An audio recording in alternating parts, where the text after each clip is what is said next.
Hello, everyone. I'm Tim Herrera with the Sacramento County Office of Education, and we're here to speak with you about wellness, especially wellness for young children, and especially during this time of COVID-19.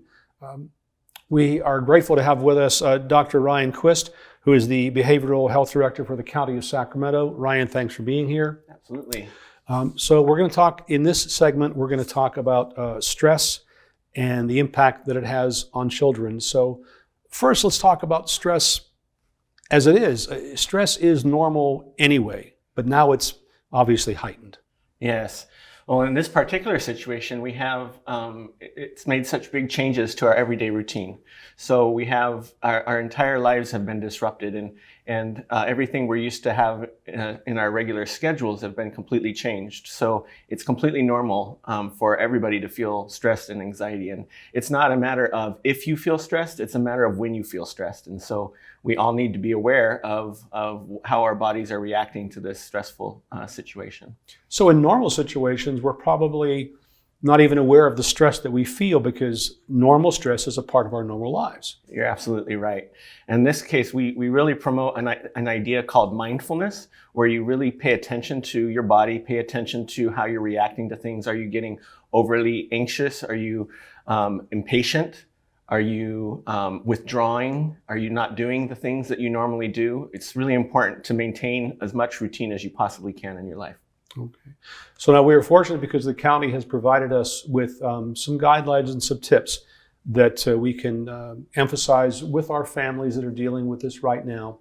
And so we're going to go over a number of those points with you, Ryan. So the first one I want to talk about is in dealing with children is to reassure them that they are safe.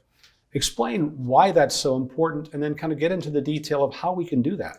Sure, absolutely. So first, let's start with the fact that children often express their stress and anxiety differently than other adults. And so often children might withdraw and might want to be away from you. In other situations, they might get really clingy and want to be right on top of everything you're doing. And this is ways that they're expressing their stress and anxiety. So sometimes they get preoccupied with illness in their drawing or in their playing. They can also have problems with sleeping or nightmares. They can have physical symptoms like stomach aches and migraines. And these are all ways that they're sort of expressing that they're feeling something different is going on. So how can we reassure them? Well, everybody could use a good hug every now and then, right? That's really what they're looking for. They're looking for you to sit down, listen to them, have a conversation with them. They want to know that you're paying attention to them and that you're right there with them and that they have you available when they need you. And for the parents and families out there, are there some common words they should use? Is there a specific word choice in their reassurance with their children? Well, you always want to be expressing your love, and one of the things we definitely promote is gratitude. The idea of modeling for your children that you're grateful for the things in life. Aren't we grateful for this? Oh, I'm so grateful for you. Thank you for doing that.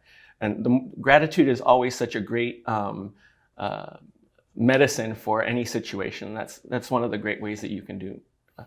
And so when children have that reassurance, then they feel more confident, more comfortable? Absolutely, yeah. And the other thing, you want them to know that you're listening. And so this will give you a way to be able to let them know, thanks for talking to me about that. Thanks for sharing your feelings. It's really important to have them know that they can talk about these emotions that maybe they don't know what they are, that they can talk about them and express them. So that kind of leads into the next point that we were talking about, and that is, encourage children to talk to their families about how they feel. Again, explain why that's important, first of all, and then kind of give families some ideas of how they can get that done with their kids. Yeah, absolutely. So you really, again, you want to make sure that they know that they can talk about it. This isn't something that's taboo to talk about. It's not embarrassing to talk about feeling stressed. This is normal, and they should feel stressed right now because we've had such big changes. Some things you can do is you can encourage them to incorporate their feelings into their activities. So you can have them do a drawing activity where they can, why don't you draw and help me understand how you're feeling in your drawing? Or you can do it through journaling or having their toys act out their feelings. Kids are though reluctant probably to express themselves. Like you say, drawings and things are one way, but you really encourage them to talk, to really express how they're feeling. And they can tell when you're listening, right? We all know we can tell when somebody's listening and when somebody's not. So it's really important to be thoughtful and reflect back to them. I hear you saying that you're not feeling very good about this. Help me understand what could help you feel more comfortable right now. Is there something else that you'd like to do? One of the things we see as well is that it can also be empowering to start to give youth choices when they're playing. Instead of saying, go play with your blocks or whatever it is, give them options. Do you want to do this or do you want to do that? It gives them a sense of control in this situation where they might be feeling like they don't have enough control. Now, the next tip we want to talk about is tell them they can ask questions and answer these in plain language appropriate to their age and their ability to understand. How do you do that? Yeah, the bottom line is they need to know that they can talk about whatever it is they need to talk about. They're going to have questions about what this coronavirus thing is. They're going to have questions about why we're washing our hands so much. These are all good questions, and we should just really simply explain to them in language that they can understand, age-appropriate language that they can understand what's going on. And I encourage you actually do that in your own conversations with other adults when you're around them. That try not to make it sound too magical or too complicated. It's really a simple thing, and we're going to get through this just fine because we're taking these very basic precautions in order to get through this situation together. Okay. Now the next point is tell them that feeling upset or afraid is normal. And how do you explain that to a child that it's okay to feel that way? I feel that way too. It's okay for you to feel that way. Yeah, that's exactly right. So you can talk about how your feelings are, and when I get stressful, sometimes I get really impatient. Do you feel that way? Sometimes when I get stressed out, I might start closing down where I feel like I just can't take anymore and I just need to be alone for a little while. Do you ever feel like that? And so these types of conversations where you show them that their reactions are just the same as yours, and that this is a normal part of being human and nothing to be surprised by. I wanted to answer yes to your questions because I think we all feel that way. That's a good way to pose it, because when you're engaging in a conversation with kids and you let them know that you're feeling the same things, their guard will drop down and they're more likely to talk to you about it. Yeah, and sometimes you can even do it by reflecting. If they're acting out, you can help reflect back to them. It looks like you're getting very upset. Is that how you feel? And then they, let them think about, what is it that why are you feeling that way? And reflecting back to them, that's probably a little bit more difficult for younger children, but it's still a good practice to start developing, is reflecting when you see negative behavior, is to reflect back to them both what it looks like as well as how it's impacting you. Great. Now, another point is be understanding. Explain that, because that's not as simple as it sounds. No, be understanding. So the idea behind this one is we're all experiencing stressful situations, and we are all going to, this is good advice for all of us in all of our situations right now. We're going to need to give each other a little bit of forgiveness in terms of the reactions that we're having right now. We're all experiencing stress, and so are our youth. They're experiencing these stressful situations, and they're going to react because of them. And so we need to give them space to do that. And so an example might be if they have some homework and they're working on their homework, and they start getting distracted, this might be an okay time to let them take a break from their homework, as opposed to, wanting to push through on this particular assignment. Maybe it's okay to get distracted for a minute. All right, maybe we'll take some TV time out for just a minute, and then we'll get back to it in a little bit. Okay, that's all part of understanding. So the next point is make efforts to create opportunities for quality time and attention with your children. Mm-hmm. That's really important, because that really relaxes everybody. Yes, and it's also a good way to build up your routines. One of the challenging parts here is it's broken our routines. So this is going to be able to help you create structure for maintaining those routines. So if you spend some quality time, we can still go outside. We can go out in the backyard maybe, or we can go down the block.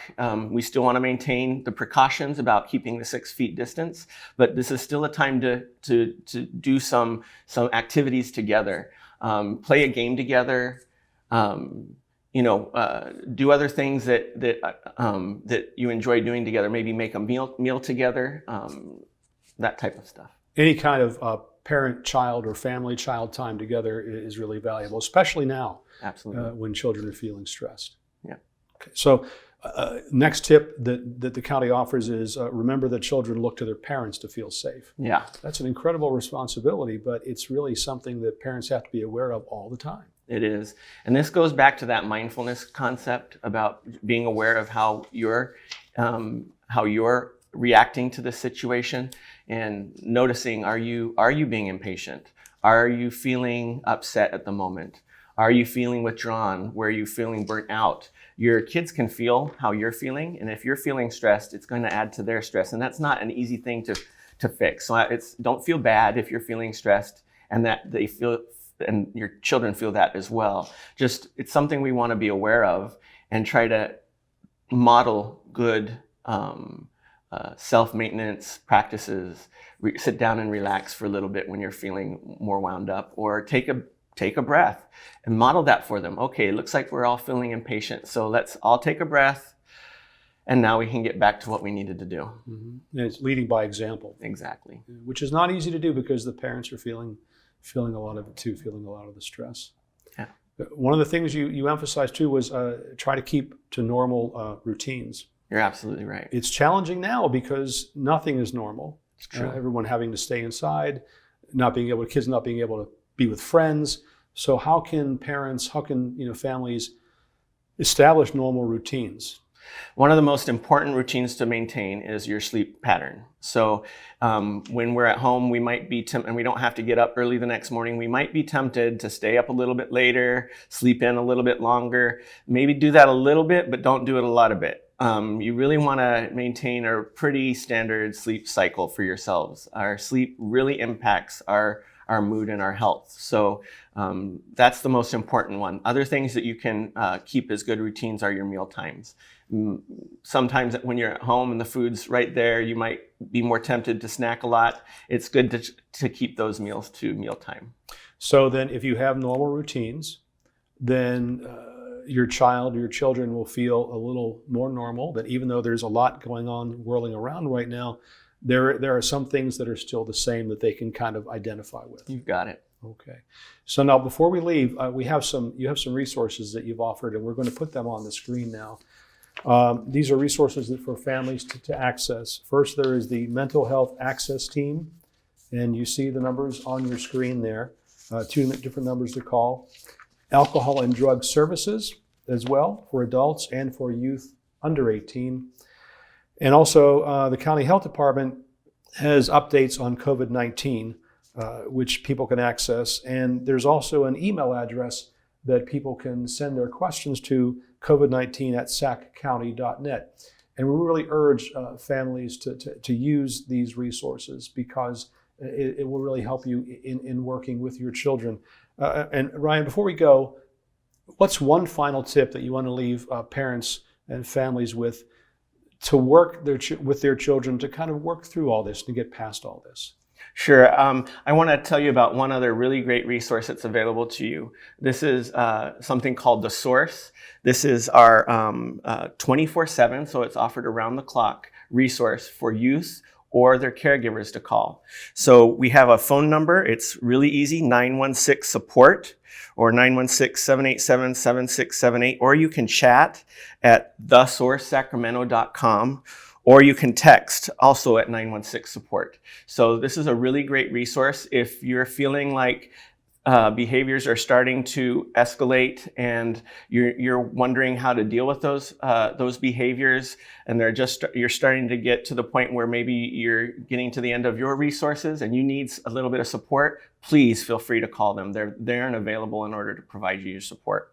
So I think this is a really great resource for everybody to use. Okay, well, thank you very much. We've been talking with Dr. Ryan Quist from the Sacramento County. He's the Behavioral Health Director for the county. Thank you for your time. Thank you for these tips to parents and families. And we hope that you found all this valuable. We appreciate your time and thank you for watching this.